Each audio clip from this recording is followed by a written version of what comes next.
কি আমাদের এই স্বাধীন ভূখণ্ডকে ভারতের হাতে ছেড়ে দিব? আমরা ভারতীয় আধিপত্যবাদকে মোকাবেলা করব যে কোনো মূল্যে ইনশাআল্লাহ। এই ভারতীয় আধিপত্যবাদের বলি হয়েছিল আমাদের বাংলাদেশের গণতান্ত্রিক রাজনীতির এই তারেক রহমানকে 17 বছর এই বাংলাদেশের বাইরে অবস্থান করতে হয়েছে। এই ভারতীয় আধিপত্যবাদের কারণে খালেদা জিয়াকে বাড়ি ছাড়তে হয়েছে। এই ভারতীয় আধিপত্যবাদের কারণে আমাদের ভাই হাজার হাজার ভাইকে গুম হতে হয়েছে। এই ভারতীয় আধিপত্যবাদ হওয়ার কারণে আমরা নিজেরা অসংখ্য ভাই ক্রসফায়ারের শিকার হয়েছি। আমরা 12-14 বছর ধরে বাড়ি ছাড়া হয়েছি। আবরার ফাহাদকে কুয়েটে জীবন দিতে হয়েছে এই ভারতীয় আধিপত্যবাদ ও আওয়ামী প্রতিরোধের কারণে। জুলাই আন্দোলনে 2000 আপামর ছাত্র জনতার জীবনের বিনিময়ে এই আওয়ামী ফ্যাসিবাদকে বিতাড়িত করার পরে আবারও তারা এই আওয়ামী পুনর্বাসন করার জন্য বাংলাদেশের কিছু মিডিয়ার মাধ্যমে, এই টকশের মাধ্যমে আব্দুর নূর তোষার, আনিস আলমগীর, মঞ্জুরুল হক পান্না নামের কুলাঙ্গারেরা বাংলাদেশে আবার আওয়ামী বয়ান উৎপাদনের চেষ্টা করছে। আমরা বাংলাদেশের গণতন্ত্রকামী জনতা এই আওয়ামী অপতৎপরতাকে রুখে দিব ইনশাআল্লাহ। আমরা বাংলাদেশে যে কোনো সুষ্ঠু রাজনৈতিক শক্তিকে ওয়েলকাম জানাই, কিন্তু কোন অপশক্তিকে এই বাংলাদেশকে আমরা ভারতীয় তাবেদারি রাষ্ট্র বানাতে দিব না ইনশাআল্লাহ।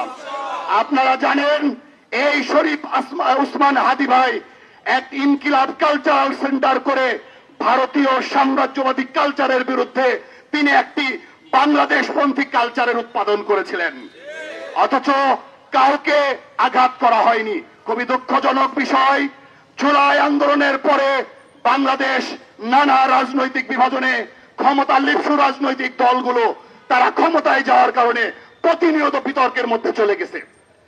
বিএনপি জামাতকে দোষারোপ করে, জামাত বিএনপিকে দোষারোপ করে, বিএনপি জামাত এনসিপিকে দোষারোপ করে, এনসিপি বিএনপি জামাতকে দোষণ করে।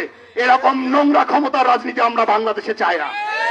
আমরা বাংলাদেশের জনগণ 2000 জনগণ কোন রাজনৈতিক দলের ডাকে বাংলাদেশে রাজপথে রক্ত দেয়নি। 2000 মানুষ 4 বছরের শিশু কোন রাজনৈতিক দলের ক্ষমতার জন্য বাংলাদেশে জীবন দান করেনি। অথচ আমরা কি দেখলাম? আমরা দেখলাম 6 মাস পেরোতে না পেরোতে 2-1টি বড় দল এদেশের ক্ষমতায় যাওয়ার লিপসায় এক দল আর এক দলের বিরুদ্ধে নোংরা, কেউ কাউকে রাজাকার বলে, কেউ কাউকে চাঁদাবাজ বলে। আমরা এই ধরনের নোংরা রাজনীতি চাই? আমরা বাংলাদেশে একটি সুস্থ রাজনীতি চাই। এই সুস্থ রাজনীতির আহ্বান করেছিলেন আমাদের শরীফ উসমান হাদি ভাই।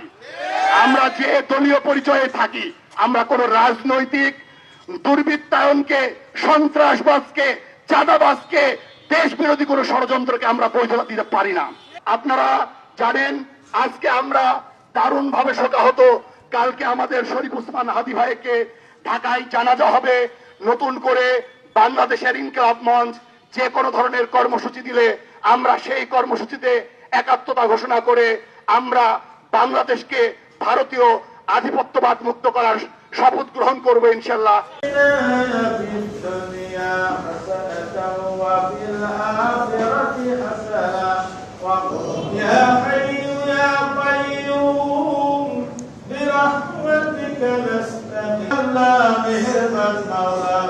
জুমার নামাজ আদায় করে আপনার আমাদের সবার নামাজকে কবুল করে দেন, মাফ করে দেন, মাফ করে দেন আল্লাহ।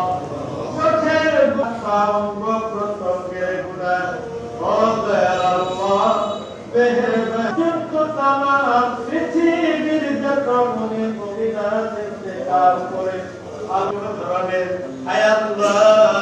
অশান্তি না সৃষ্টি হয়। কারো কারো যার যেমন ইবাদত করে আল্লাহ করিম মেহেরবানি করে মাওলা ওয়া নি'মান নাসির ওয়া সাল্লাল্লাহু ইয়া আরহামার